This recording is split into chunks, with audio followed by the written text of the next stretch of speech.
tema que estamos escuchando de fondo se llama Planeta de Mentiras. Y da la impresión que la actual gestión vive en ese planeta de mentiras, que pretende imponerle a la sociedad cada día.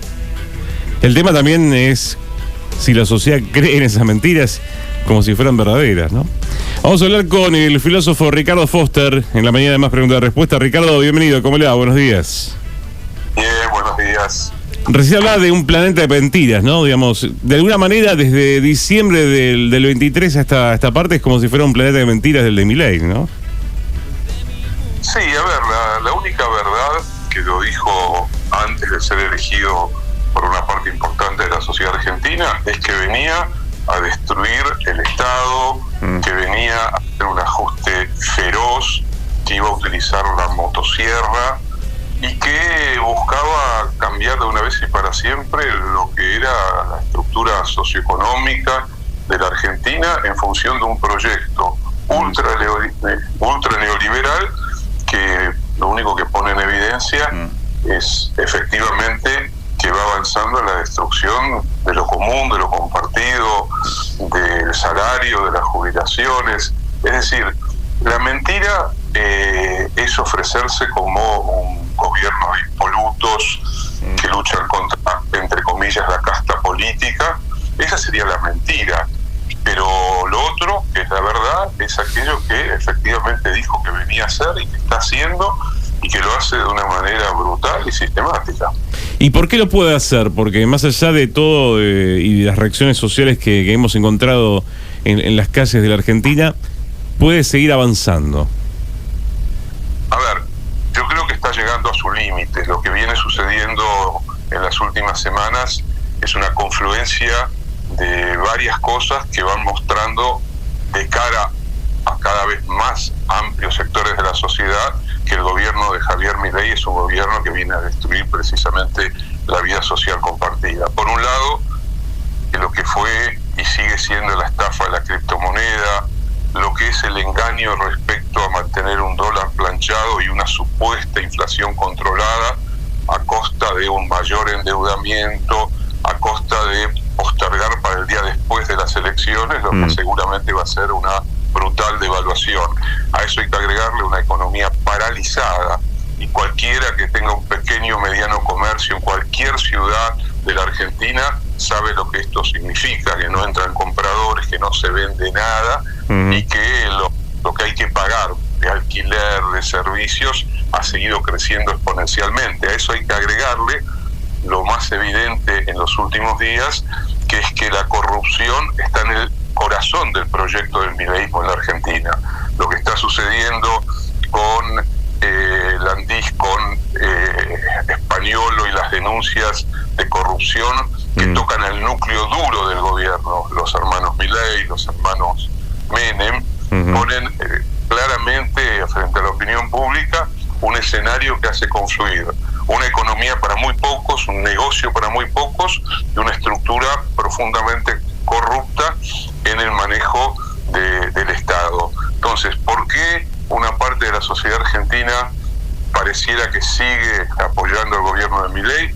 Bueno, porque me parece que se han producido transformaciones en las últimas décadas muy significativas, no solo en la Argentina, sino, yo diría, en el capitalismo global, que genera que una parte de la sociedad siga viendo con buenos ojos proyectos de ultraderecha, proyectos ultraliberales, proyectos que hacen hincapié en el individuo como el centro absoluto de la vida, un narcisismo desbocado, una autorreferencialidad brutal, y eso también vinculado a una crisis del sistema político de representación democrática, una crisis de la democracia, una crisis de los proyectos progresistas. Todo esto viene de la mano de algún modo, no es que Milei bajó de una nave espacial, de alguna manera expresa algo que le está sucediendo y que le viene sucediendo a la sociedad y que también tiene que ver con las transformaciones tecnológicas, con las transformaciones en la circulación de la comunicación y la información, con las transformaciones del trabajo, con las consecuencias de la pandemia, que la olvidamos siempre, pero la pandemia fue un antes y un después para generar nuevas prácticas para transformar ciertas sensibilidades, por ejemplo, de los más jóvenes. Todo eso confluye en que hoy proyectos de extrema derecha crezcan en nuestras sociedades, y particularmente un proyecto delirante, monstruoso y cruel como el de Milei pueda gobernar el país, ¿no? ¿Qué pasó para que los jóvenes estén más cerca de proyectos de derecha que otro tipo de proyectos? Bueno, parte de lo que le estaba diciendo, los cambios en las tecnologías de la comunicación, la digitalización y la virtualización de la vida, la abstracción, estar de alguna manera vinculado con el mundo a través de un celular, y ese celular es el centro del universo, y quien manipula a ese celular se siente en el corazón del universo y piensa que todo gira alrededor de él. La ruptura de las prácticas de convivencia, de encuentro, de solidaridad. Un ejemplo, uno pasa ahora por, no sé, una obra en construcción a la hora del mediodía cuando están descansando los trabajadores, y se encuentra que todos, literalmente todos, en vez de estar conversando, intercambiando, están ensimismados en su celular. El celular ha reemplazado la convivencia inmediata, la relación cuerpo a cuerpo, los vínculos. Uno sube a un colectivo o al subterráneo y se encuentra con miradas que están dirigidas exclusivamente hacia el celular.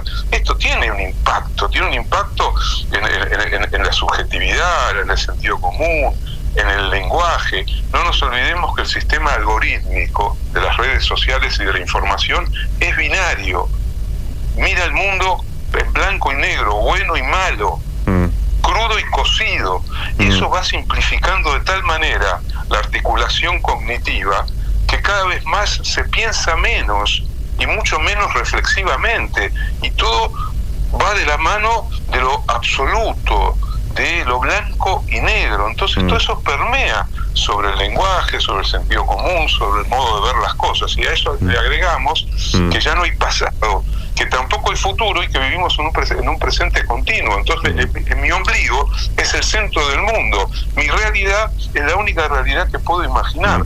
Bueno, todo eso perturba y pone en entredicho tradiciones políticas, culturales, formas del lenguaje, vínculos interpersonales. Esto es lo que va configurando una escena política, cultural, social y económica de nuevo tipo. ¿Y qué hacemos con todo eso que describe, Ricardo? Digamos, ¿cómo se puede transformar para que la situación no sea peor? De múltiples maneras. Primero, generando condiciones de encuentro real, no de encuentro puramente virtual, no pensando que la inteligencia artificial o los buscadores de internet son la solución para todos nuestros problemas, generando precisamente a través de esos espacios de encuentro que pueden darse en múltiples lugares, en una facultad, en una escuela, en un ámbito de trabajo, en un club, en 1000 lugares, pero sentir que la vida digital no puede reemplazar de una vez y para siempre la vida analógica, al contacto de los cuerpos, a la realidad efectiva, que no podemos pensar que lo que me dice un celular es la verdad absoluta, y al mismo tiempo construir alternativas políticas que sean capaces de reinventar de alguna manera el horizonte, el futuro, de no quedarse pasmados frente a lo que pasa, sino volver a plantearle a la sociedad transformaciones imprescindibles que tienen que ver con efectos inmediatos sobre la vida cotidiana, sobre los deseos, sobre la manera de ver el mañana. Si no volvemos a conquistar de alguna manera esa idea de un mañana posible, vamos a quedar empantanados en un presente que va por un lado completamente distinto al que deberíamos ir. Entonces ahí está en juego parte de lo que hay que hacer. No hay recetas. La verdad que cuando surgen transformaciones estructurales en las sociedades, son las mismas sociedades de diversas maneras las que encaran, a veces con una perspectiva muy valiosa e interesante, a veces con perspectivas horribles, las que encaran las transformaciones. Esto no es algo exclusivamente de esta época. Ya atravesó la sociedad planetaria momentos oscuros. En el siglo XX, hay que recordar, en el siglo XX, en la década del 30 y del 40, dominaba el fascismo en Europa y desencadenó una guerra que fue una guerra tremenda que terminó, entre otras cosas, con 2 bombas atómicas arrojadas sobre Japón. Entonces quiero decir, no es que esta es la primera vez que la condición humana se enfrenta a nuevas formas de crueldad, a destrucción de la vida social compartida, etcétera, etcétera. Es algo que ya hemos vivido y que se han buscado distintos caminos para salir de esto, mejorar la vida en común, mejorar la idea de democracia, recuperar el concepto de igualdad, la idea de libertad, ya no como una libertad puramente autorreferencial y narcisista, como si yo fuera el centro del universo, sino una libertad que, siendo individual, también tiene que ver con el otro, con lo común, con lo compartido. No hay recetas, la verdad. Volver a leer libros de papel y no solamente creer que uno lee porque tiene un celular en el que lee cosas que pasan a una velocidad increíble. Yo siempre digo, porque es mi experiencia como profesor universitario, que la universidad, por ejemplo, es uno de los últimos lugares donde las generaciones se cruzan, donde una persona de 50 años se cruza con chicos y chicas de 20, 18, 22 años, o una persona incluso mayor de 50 años se cruza con distintas generaciones. Esto es lo que hay que volver a reconstruir, los cruces intergeneracionales, porque nunca como ahora se produjo un abismo intergeneracional como el que estamos viviendo. Este también es un problema gravísimo, porque las nuevas generaciones pareciera que no tienen ya ningún interés ni contacto con lo que hicieron, pensaron, vivieron las generaciones anteriores. Y yo quiero recordar algo que no es menor. Lo que hoy son nuestros abuelos, para definirlos de alguna manera, en gran medida fue la generación del 60 y del 70, una generación extraordinaria, que reinventó la música, reinventó en muchos casos la política, que inventó formas diferentes de concebir el arte, la relación social, que tuvo la capacidad de tomar riesgos y de enfrentar el status quo, el establishment, al sistema. Este es un punto que también deberíamos volver a entrelazar, ¿no? Porque si no, si cada generación piensa que es el ombligo del universo y pierde de vista las experiencias previas, bueno, entramos en un lodazal. Y si no hay futuro, porque el futuro es hoy, bueno, cada uno hace lo que puede para sobrevivir. Bueno, estos son los desafíos de esta época, en muchos aspectos y muy complejos desde donde se los quiera mirar, porque la época es compleja también. Claro, además estaba pensando, ¿la política está mirando eso? ¿Ese panorama que es tan difícil que hay que trabajar? Bueno, ese es otro problema. Yo creo que la política, lo digo de una manera genérica, porque siempre hay excepciones, pero el universo de la política es un universo muy vetusto, muy anacrónico, muy conservador, que no comprende parte de las transformaciones que se están operando, que sigue girando a veces sobre sí mismo. Entonces también, por supuesto, que la política tiene que ser profundamente revisada, renovada, transformada, porque no es que la política tiene que ser la misma en cada época y en cada generación. La misma democracia. La democracia no es un sistema hecho de una vez y para siempre, que tiene una forma única y se acabó. La democracia tiene que ser una invención continua de cada época, de cada generación. Tiene que ser una recreación, porque si no termina anquilosada, termina completamente vaciada de sentido. Entonces yo creo que, por eso decía, para que llegue un Milei, tiene que haber también una crisis de la democracia, de las formas de la representación política, de las tradiciones políticas que ya no pueden responder a las demandas de las nuevas generaciones. Bueno, los desafíos son crear cosas nuevas, pero para crear cosas nuevas también hay que tener fuerte conciencia y relación con lo mejor de lo que se generó en épocas pasadas. Es como con la música, es como con el arte. No hay arte nuevo que nazca de un repollo. El arte es hijo de todo lo que se hizo, pero también muchas veces eso implica confrontaciones, conflictos, diferencias, rupturas generacionales. Bueno, todo eso es una mezcla, y me parece que el problema es que estamos también en una época dominada por una nueva forma de ignorancia, por una especie de goce de la ignorancia, donde pareciera ser que cualquiera puede decir cualquier cosa, de cualquier cosa, porque todos estamos habilitados, porque todos son puntos de vista. Y de esa manera lo que se rebaja a un nivel zócalo es la posibilidad de hablar de algo que tenga algún sentido de verdad. Porque todos pueden cualquier cosa y opinar, porque da lo mismo que uno sea alguien que se dedicó la vida a investigar un tema y venga un advenedizo que lo acaba de leer en internet y diga, no, yo pienso todo lo contrario, y mi opinión vale lo mismo que la tuya. Sí. Estaba pensando en la idea de democracia, ¿no? Esta idea de procesarla a cada generación y que hay que tener en cuenta ese pasado tan rico que tenemos, ¿no? Y lo pensaba, lo relacionaba con la gente que, por ejemplo, hoy no decide ir a votar, por ejemplo. ¿Qué está pasando con esa gente? A ver, yo creo que cuando hablamos de crisis de la democracia, eso incluye la desafección de una parte de la sociedad que ya no siente que ir a votar le signifique algo. Esto es una tragedia para la vida democrática, porque si algo caracteriza a la democracia, no es solamente ir a votar, pero tiene un momento clave y decisivo, simbólica, cultural y políticamente, ir a votar. Que una parte para nada menor decida no ir a votar en un país como la Argentina, que tiene una enorme tradición de participación electoral amplísima, no solo porque el voto sea obligatorio, sino porque era parte de una tradición cultural, era como algo esperado, más en un país que tuvo interrupciones dictatoriales a lo largo de gran parte del siglo pasado. Entonces, el ir a votar era parte de una tradición colectiva, familiar, identitaria, una especie de fiesta los domingos en que se votaba, que hoy, por ejemplo, entre 30 o 40% o a veces más de la sociedad decida no ir a votar, la verdad que nos hace replantear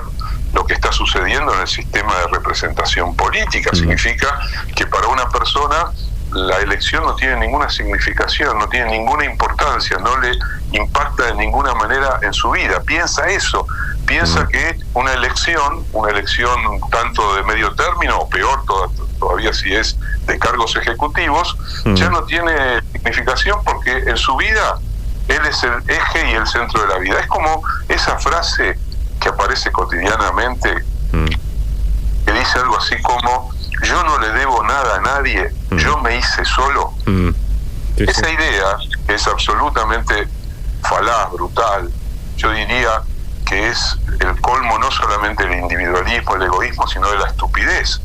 Porque es suponer que uno no le debe nada ni a sus padres, ni a su familia, ni a sus amigos, ni a sus amores, ni a un maestro, a nadie, a un compañero. O sea que la vida es un soliloquio espantoso. Soy el centro del universo, no le debo nada a nadie, cosa que es una falsedad absoluta, pero que está en el corazón de esta época también eso. Y eso repercute a la hora de decir, ¿yo para qué voy a ir a votar? Si son todos chorros, todos corruptos, siempre es lo mismo.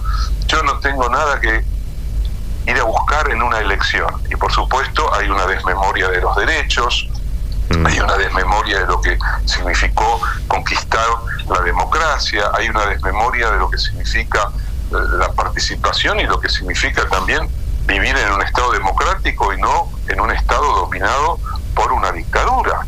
Bueno, todo eso está en juego en la sociedad argentina de hoy.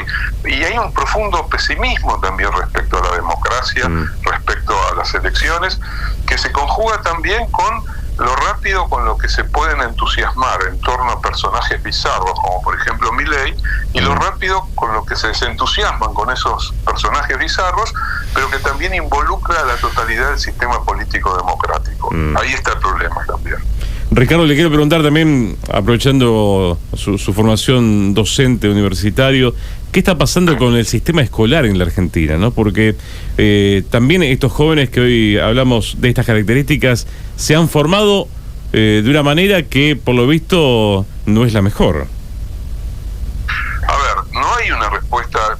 Yo tengo que pedir disculpas, yo no puedo responder linealmente a preguntas que son muy complejas, porque 1, 2, 3, 4 no es así en la vida, ni de la educación, ni la vida social, ni la vida cultural. Hay cambios muy profundos. Hoy en día, por supuesto que hay una crisis muy profunda del sistema educativo. Fundamentalmente, esa crisis se ve más fuerte en la primaria y la secundaria, más fuerte todavía en la secundaria que en la primaria, porque la adolescencia siempre es una edad mucho más conflictiva, lo ha sido siempre, y hoy expresa otra experiencia de la soledad y de la distancia generacional. Pero también hay una crisis en el sistema universitario, aunque el sistema universitario todavía sigue siendo quizás el más virtuoso en el interior de la experiencia educativa argentina, y por eso todavía la universidad pública en la Argentina sigue siendo una universidad de prestigio tanto local como internacional, y sigue formando cuadros profesionales de muy buena formación. Sin embargo,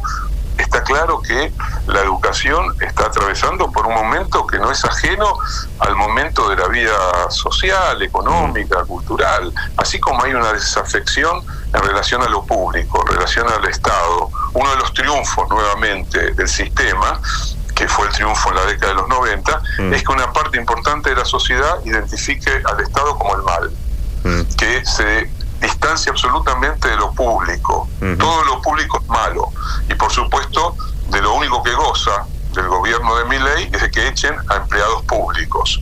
Ese triunfo, que es un triunfo ideológico, es un triunfo cultural, pone en evidencia también que hay algo que se rompe. La educación en la Argentina, a lo largo de gran parte de su historia, tuvo su centro en la educación pública.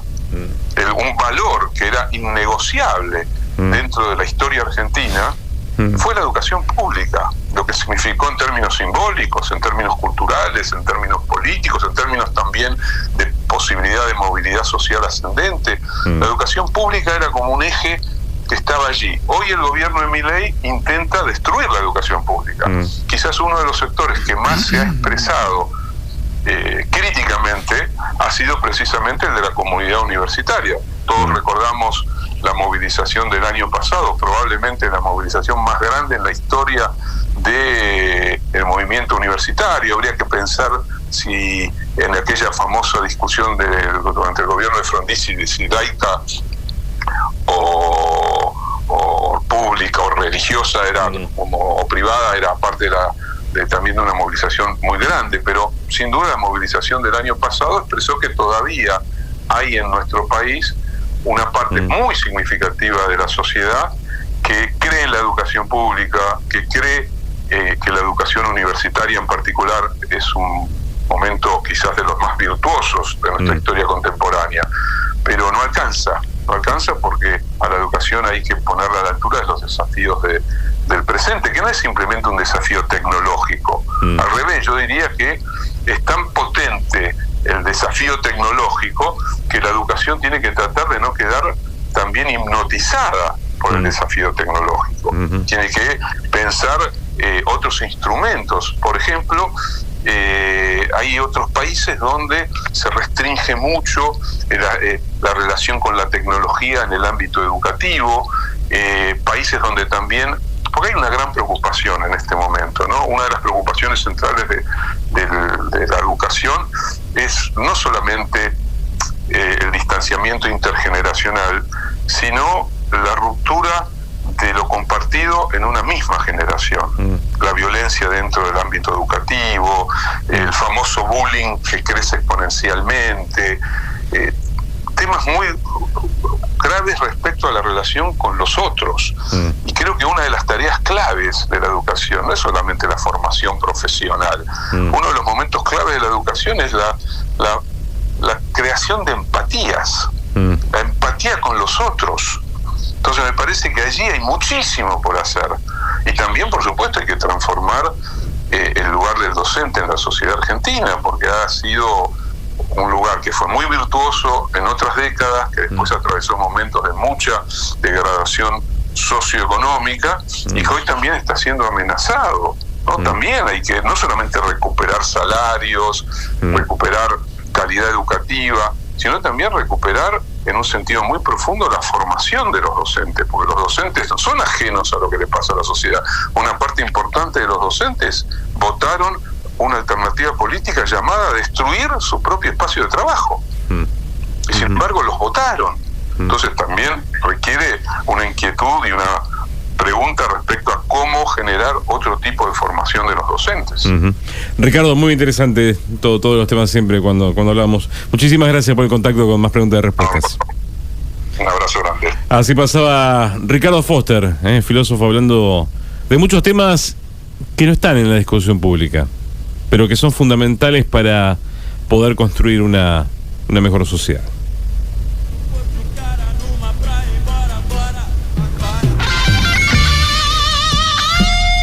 Un mundo de soñadores. Un mundo de simples ilusiones.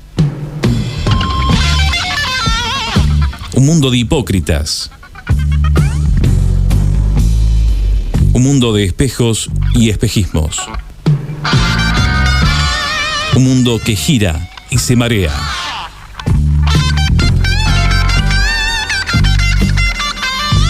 Más preguntas que respuestas. Una vuelta más. Subite.